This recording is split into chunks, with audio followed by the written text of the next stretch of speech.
Sigamos assim, então. Bom dia, boa tarde, boa noite, boa madrugada, dependendo da hora que você estiver assistindo este vídeo, esta live, se for no reprise.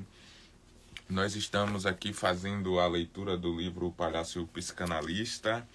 Agora, nosso segundo livro aqui no projeto Comendo Livro.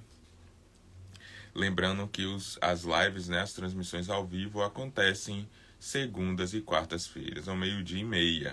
E depois os vídeos ficam disponíveis tanto aqui no Instagram quanto também no canal do YouTube. Aí lá no YouTube fica tudo organizadinho, as playlists lá bonitinho dos livros. Tem os 5 episódios do primeiro livro que a gente leu, O Sentido da Vida, de Contardo Caligares. E aqui nós vamos para o terceiro episódio do livro que a gente está fazendo a leitura agora. Hoje vamos começar aqui especificamente no capítulo 4 do livro, A Marginalidade dos Palhaços. Quando se fala em palhaço, duas imagens costumam vir logo à cabeça.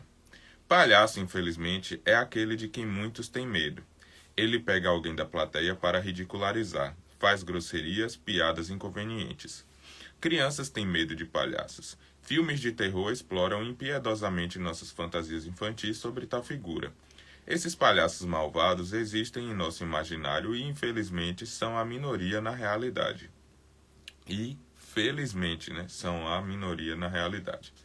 Neste exato instante em que você está lendo estas palavras, milhares de palhaços em todo o mundo estão em hospitais, campos de batalha, campos de refugiados, escutando pessoas, relacionando-se verdadeiramente com elas, buscando por meio do afeto e do humor amenizar a dor daqueles que estão passando por situações trágicas e delicadas. Dessa imagem, inferimos porque a comédia é uma espécie de tratamento para a tragédia.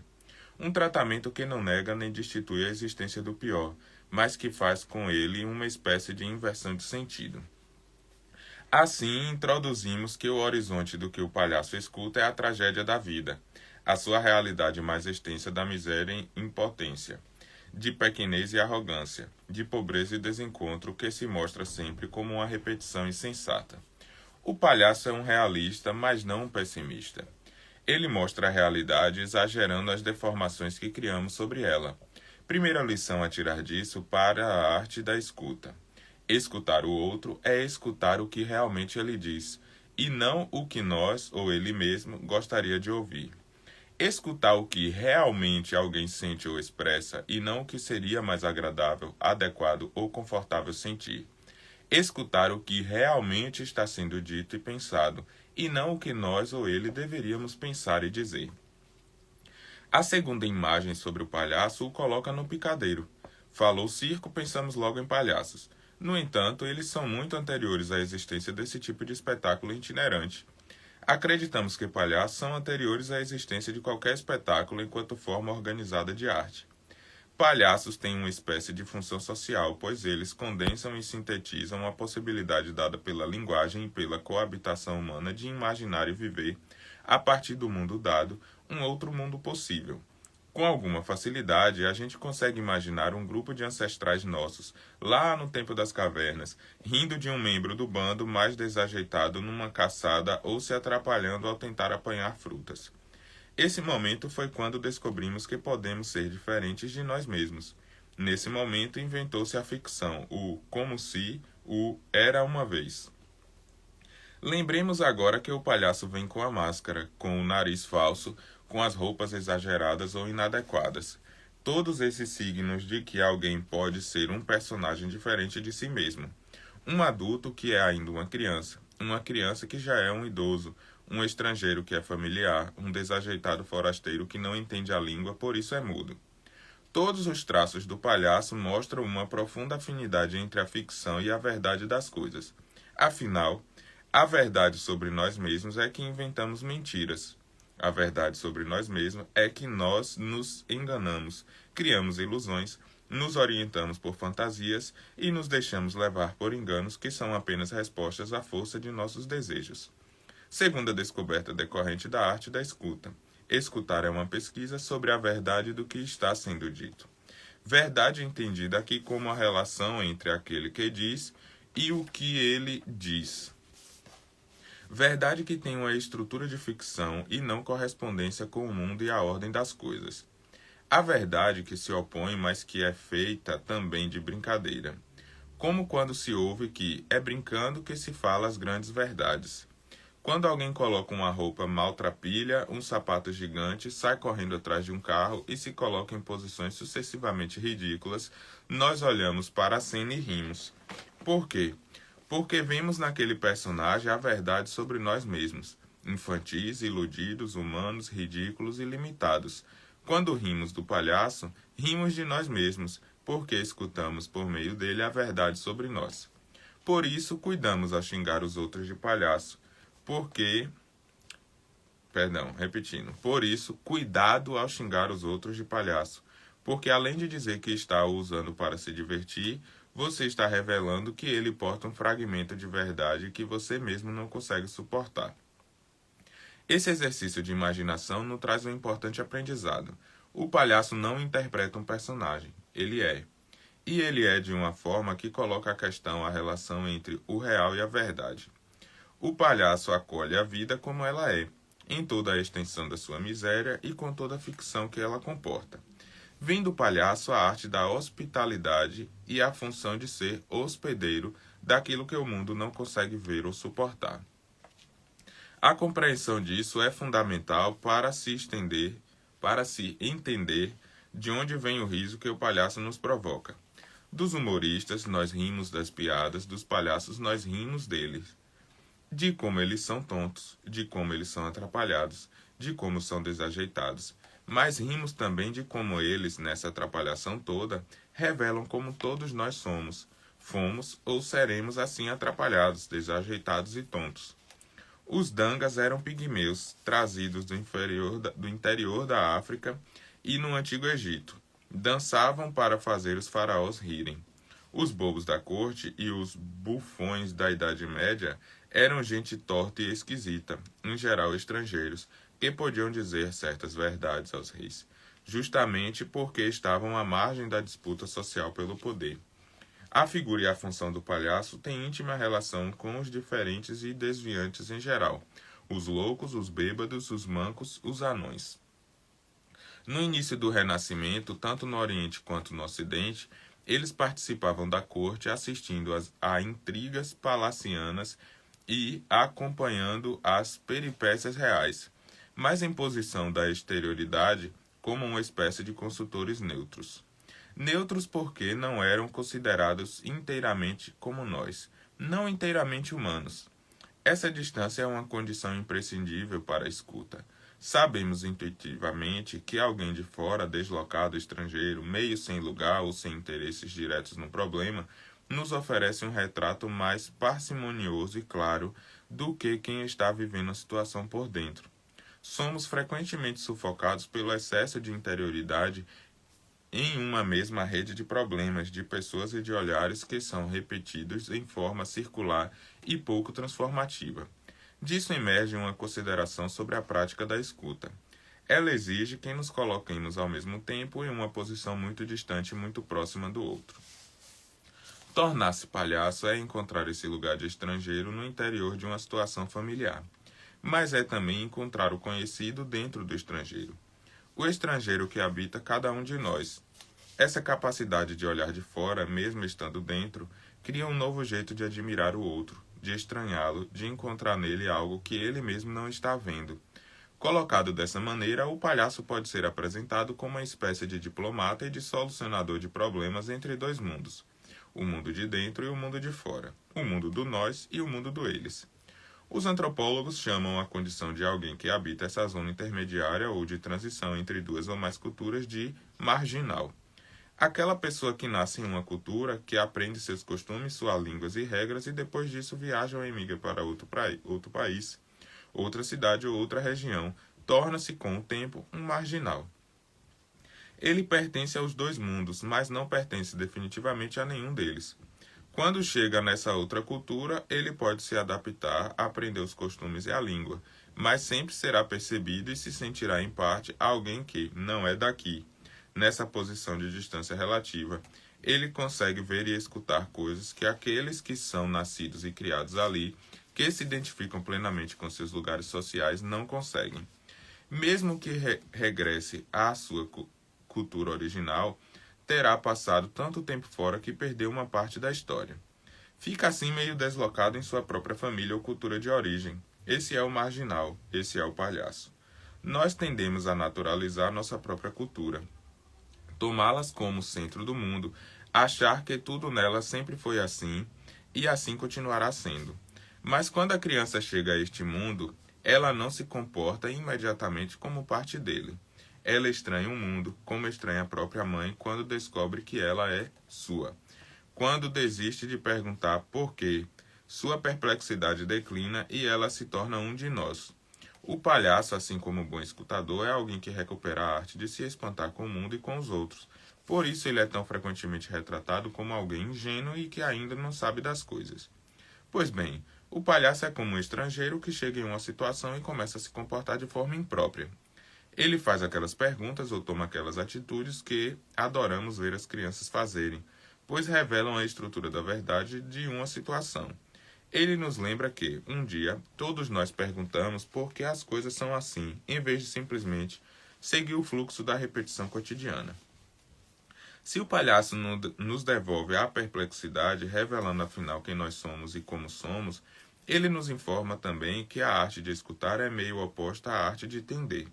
Seria mais justo descrevê-la como a arte metódica e cuidadosa de desentender os outros, de perguntar por que mesmo A leva a B e B leva a C, quando isso está claro e cristalino para quem fala, mas não se escuta. Por entender menos a cultura onde ele está, por ser meio inadaptado, o palhaço tende a escutar melhor essa mesma cultura, agindo como um potencial transformador, mais ou menos como quando vamos à casa de alguém e vemos certas coisas problematicamente fora de lugar, mas que o dono da casa não consegue perceber simplesmente porque se acostumou a ver ordem onde não existe.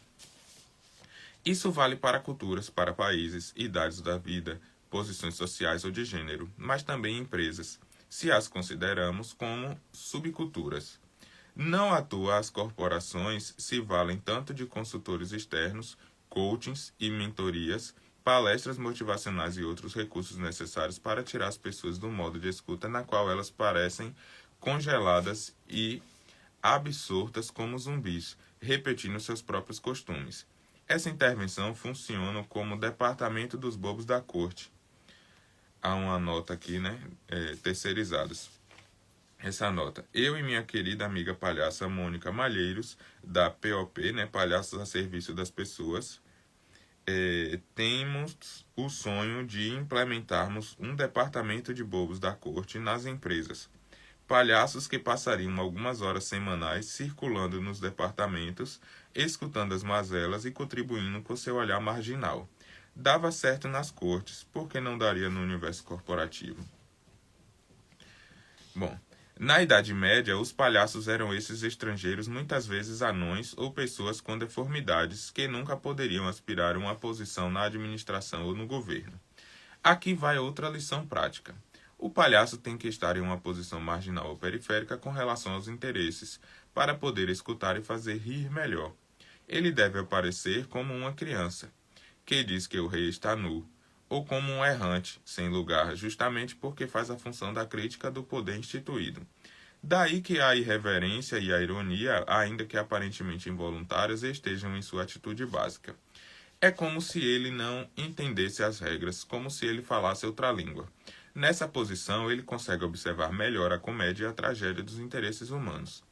Os bufões eram os únicos que estavam autorizados a rir do rei. Podiam fazer isso justamente porque suas pretensões de poder estavam suspensas, enquanto todos estão representando seus personagens, lutando para se tornar protagonistas ou antagonistas da peça da vida. Os povos da corte apenas são o que são, pessoas de verdade, gente cooptada das ruas para entreter as cortes e o clero. Suas piadas exploram o valor crítico de sua inadequação. Eles não estão ali apenas para fazer espetáculos para os outros dormirem ou esquecerem as coisas como elas são, mas para inventarem ou revelarem a verdade da situação que realmente está ali. Os bobos mais astutos, e viva o paradoxo, percebiam então que tinha de estar profundamente conectados ao instante presente para tirar proveito cômico das situações cotidianas. apontando, acho que era para ter um N aqui, né? Falou apontado aquilo que os de dentro não conseguiam ver. Como fazer isso? Escutando, escutando e escutando.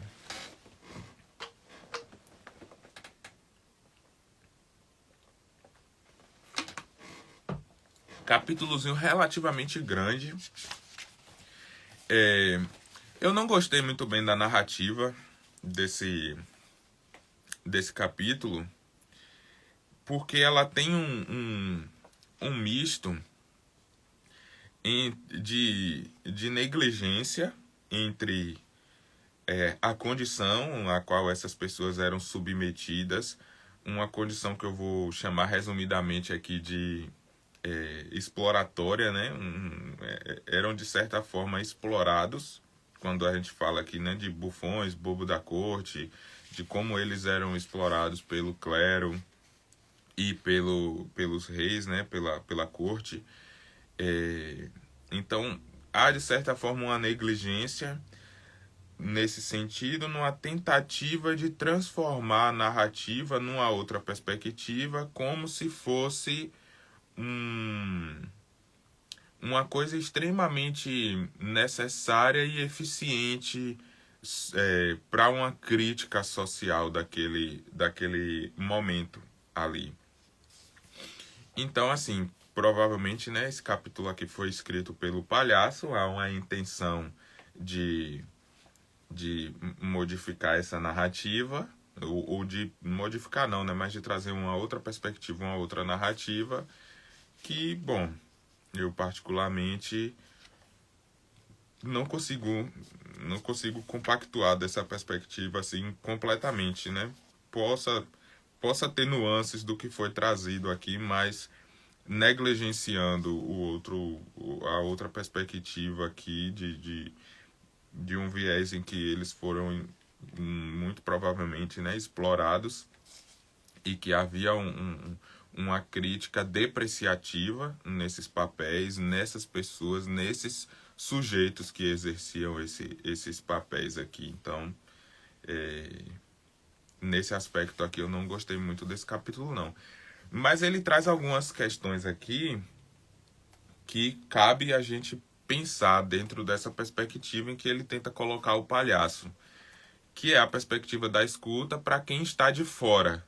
Então, ele até citou um exemplo aqui de pessoas que chegam, né, em uma casa como visitantes e percebem certos problemas ali que conseguem pontuar relativamente fácil. Só que as pessoas que estão morando na casa, né, elas não estão vendo necessariamente aquilo como um problema. Elas estão, de certa forma, na maioria das vezes, acostumadas com habituadas a essa condição. Então, levou ao patamar de normal. O que é normal, né? Quando a gente pensa em algo que é normal ou anormal, a gente está pensando em dentro da norma e fora da norma. Dentro da norma, naquilo que é normativo, normalizado, que é colocado como algo que acontece rotineiramente, que faz parte, que é inerente àquilo. Então, quando a gente se acostuma com algo, a gente não está julgando aqui se ele é bom ou se ele é ruim, por exemplo. Não tem esse juízo de valor, se ele é bom, se é ruim, se faz bem ou se faz mal. Quando a gente leva algo para... Quando a gente coloca algo, né, na verdade, dentro dessa repetição no âmbito de costume, de ser algo costumeiro, de se tornar hábito, a gente passa a elevar isso ao campo do normal. De que lá é normal acontecer isso. Então, tipo, a gente não se queixa, a gente não se incomoda com aquilo porque normalizou. Deixou num lugar em que tudo bem, está ali acontecendo. E dentro dessa perspectiva, que ele coloca o palhaço aqui com essa função social de alguém de fora escutar e trazer uma outra perspectiva sobre certas situações. Então, por exemplo, vamos imaginar que que tem algumas crianças que estão passando por situações delicadas de saúde em um hospital e tem palhaços atuando ali e que fazem certas brincadeiras com a condição em que aquelas crianças se encontram para trazer uma outra perspectiva, né?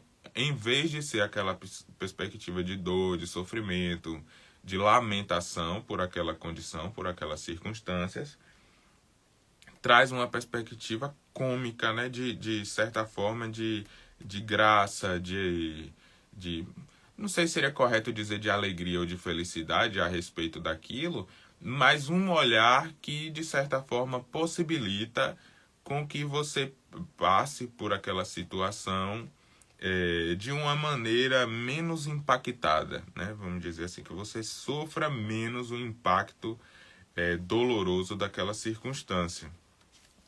E isso é, de certa forma, interessante de se pensar nesse exemplo hipotético, de que as circunstâncias, o que é normal de acontecer no hospital para as pessoas que trabalham no hospital, por exemplo, é ver dor, sofrimento e lamentação nessas circunstâncias.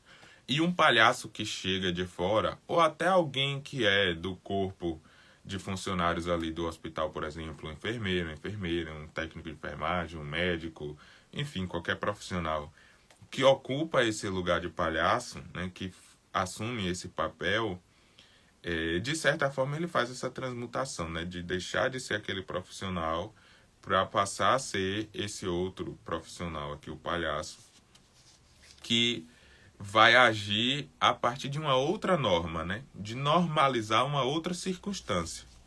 Então, assim, isso aí poderia ser uma perspectiva interessante de estar olhando esse capítulo, né, de estar tentando refletir a partir dele. O próximo capítulo aqui é gigantinho. Deixa eu olhar a hora que temos aqui para ver se dá tempo de ler.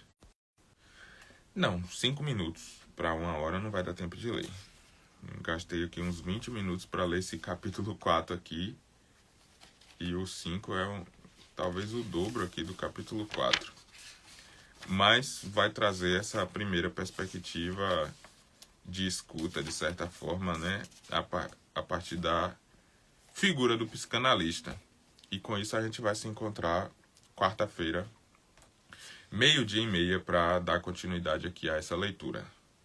Obrigado a quem assistiu aqui depois desse vídeo. Não esquecem de seguir a gente no Instagram, se inscrever também no canal do YouTube para continuar aqui nosso projeto de leitura de segundas e quartas-feiras, 12:30.